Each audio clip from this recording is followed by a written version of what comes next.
जय जगन्नाथ। ब्रह्मानन्दं परमसुखदं केवलं ज्ञानमूर्तिं द्वन्द्वातीतं गगनसदृशं तत्त्वमसादिलक्ष्यम् एकनित्यं विमलमचलं सर्वादिसाक्षीभूतं भावातीतं त्रिगुणरहितं सद्गुरु तं नमामि सद्गुरु तं नमामि। सर्वमङ्गलमाङ्गल्ये शिवे सर्वार्थसाधिके शरणे त्र्यम्बके गौरी नारायणी नमस्तुते नारायणी नमस्तुते। प्रिय दर्शक एवं श्रोताबंधु मानकु पवित्र रथयात्रा उपलक्षे मो अनुष्ठान तरफरु मो बासंतीलता जेना समग्र पृथ्वीवासी को हार्दिक अभिनंदन अजस्र प्रीतिभरा शुभेच्छा जनाऊँगी।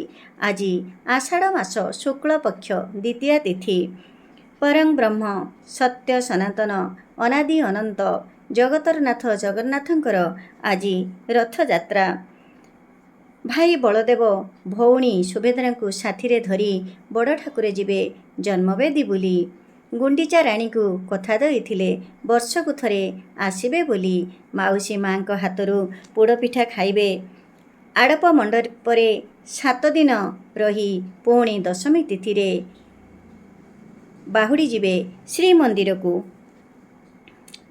एही यात्रा को विभिन्न नाम रे नामित करा जाइछि यथा घोष यात्रा महावेदी महोत्सव यात्रा पतित पावन यात्रा उत्तराभिमुखी यात्रा नवदिनात्मक यात्रा दशावतार यात्रा गुंडीचा महोत्सव यात्रा आड़प यात्रा भावरे नामित करा जाइछि।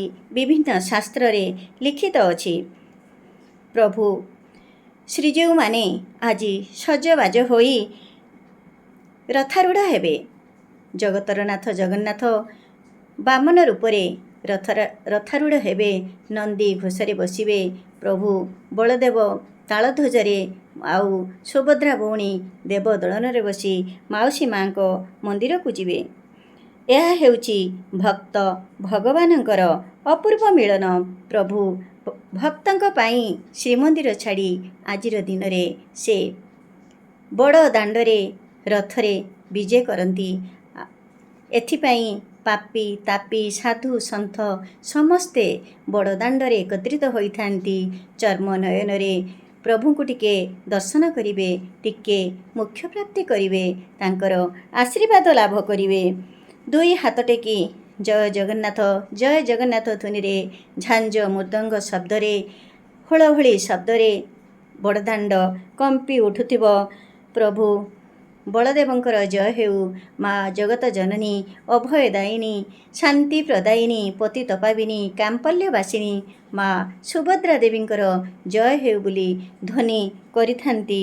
दुख सुख रोग दूर सबु हेई जाऊ आउ समस्ते खुशी रे रहंतु जगत रे मंगल रहंतु एतिके मोर प्रार्थना। प्रभु श्री जगन्नाथ समस्तंकर मंगल कर देश को समृद्धि पथरे नहीं जाओ समस्तक मुखरे हस भरी दियो। जय जगन्नाथ जय जगन्नाथ जय जगन्नाथ। धन्यवाद।